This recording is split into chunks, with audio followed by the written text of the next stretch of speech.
দেখতে পাচ্ছেন খাবারের পার্সেল নিয়ে এসেছে। কি নিয়ে এসেছে, কে নিয়ে এসেছে অবশ্যই বলবো, অবশ্যই আমার সাথে থাকবেন। আসসালামু আলাইকুম রহমতুল্লাহি ওয়া বারাকাতুহু।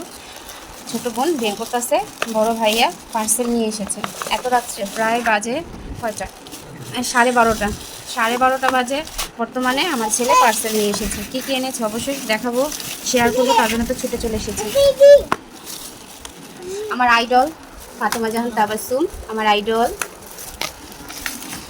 দেখেছেন গাইস, আমার ছেলে পিজা নিয়ে এসেছে। সাথে কি এনেছে, ওয়েট করেন দেখাচ্ছি। কোথাও যাবেন না প্লিজ, ওয়েট। দেখেছেন এই হালিমটা ওর বোন, ছোট বোন পছন্দ করে, তাই নিয়ে এসেছে। দেখেছেন ফাতেমা জাহান তাবাসসুম আগেই একটু নিয়েছে। বিসমিল্লাহির রহমানির রহিম। সবাই অবশ্যই মাশাআল্লাহ বলবেন, আর ওর জন্য সবাই বেশি বেশি করে দোয়া করবেন যেন ও সুস্থ সবল থাকে, সকল বালা মুসিবত যেন দূর হয়ে যায়, আর সকল মনের ইচ্ছা যেন পূরণ হয়ে যায়।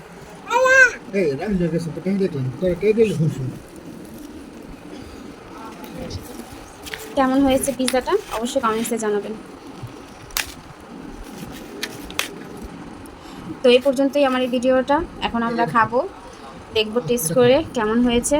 ও কেটে নিয়ে নাও, খাও খাও, ধরো রাহুলে ডাক দে, ধরো। এটা তোমার পাপারে দাও, নাইলে না না লো দাও। আমি উঠো শ্যাম, শ্যাম বাবা কেমন টেস্টটা শ্যাম আব্বু? এই যে তোমার দিই বাবা, শ্যাম বাপে খুব অসাধারণ, থ্যাংক ইউ। তো এই পর্যন্তই আমাদের পার্টি। তো বাই, আল্লাহ হাফেজ, ভালো থাকবেন, সুস্থ থাকবেন সেই কামনা করে, আর অবশ্যই ভালোবাসা দিয়ে পাশে থাকবেন নতুন ব্লগ আসার জন্য। আল্লাহ হাফেজ।